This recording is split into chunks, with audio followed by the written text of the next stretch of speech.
c'est Mecha Kalinga, étudiant en médecine humaine. Je viens aujourd'hui vous parler d'un sujet et ce sujet s'intitule l'iode ainsi que son importance dans l'organisme. Bien avant tout, nous devons savoir c'est quoi l'iode. L'iode, c'est un oligo-élément. Et lorsque nous parlons d'un oligo-élément, nous voyons ce qui se trouve en état de trace dans notre organisme ou en plus petite quantité, mais tellement indispensable pour le bon fonctionnement de notre corps. De ce fait, l'iode est un oligo-élément essentiel au fonctionnement de la glande thyroïde. Et cela implique qu'il est fortement lié dans l'activité du système hormonal thyroïdien. Cet oligo-élément se trouve presque dans tous les tissus, mais plus retenu au niveau de la thyroïde. Sur ces faits, entre le 25 et 50 mg de l'iode que notre organisme peut avoir, environ 50% sont concentrés au niveau de cette glande endocrine située dans la région antérieure du cou ou sous la paume d'Adam chez l'homme. Sans plus tarder, nous allons parler de quelques rôles que joue l'iode dans l'organisme. Avant tout, nous devons marteler que le rôle de l'iode est plus lié à l'activité de la glande thyroïde.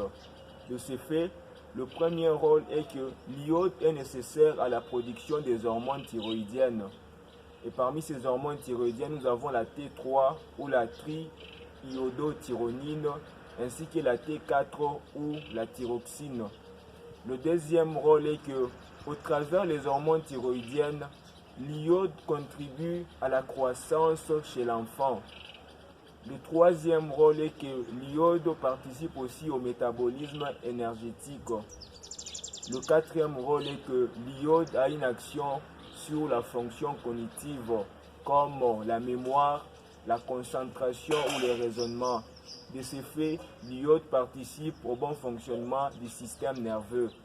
Le cinquième rôle est que l'iode participe au maintien d'une peau normale. La liste n'est pas exhaustive, il y a tant d'autres rôles. Sans plus tarder, nous allons parler des besoins quotidiens de l'iode dans l'organisme.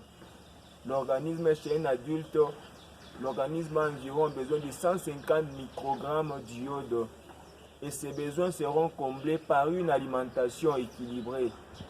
Et ces besoins sont liés par rapport à l'âge, à l'activité physiologique, ainsi qu'à des recommandations.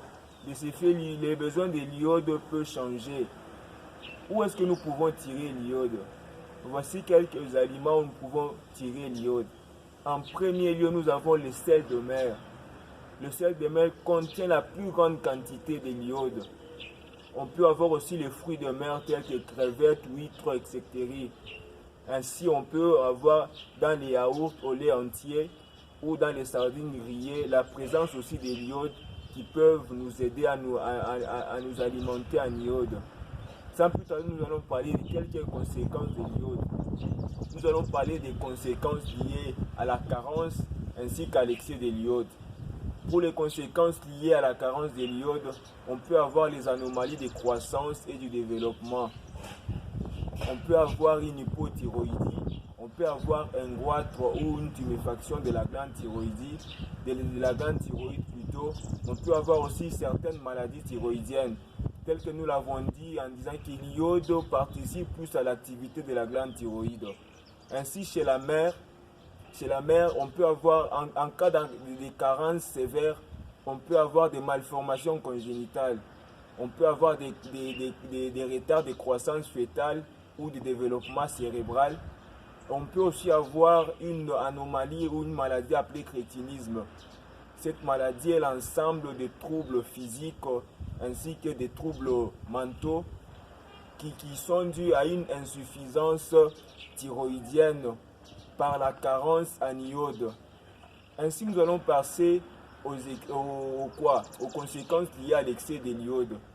Parmi ces conséquences, on peut avoir une tachycardie ou une accélération des battements cardiaques. On peut aussi avoir l'amaigrissement, on peut avoir une hyperthyroïdie, on peut avoir certains autres troubles tels que les troubles du sommeil ou les troubles de l'humeur. C'est en soi en quelques paroles ou en quelques phrases où je pouvais vous parler de l'iode ainsi que son importance dans l'organisme. Et suivez-nous sur notre chaîne YouTube Global Health. Ainsi à la prochaine vidéo. Ciao.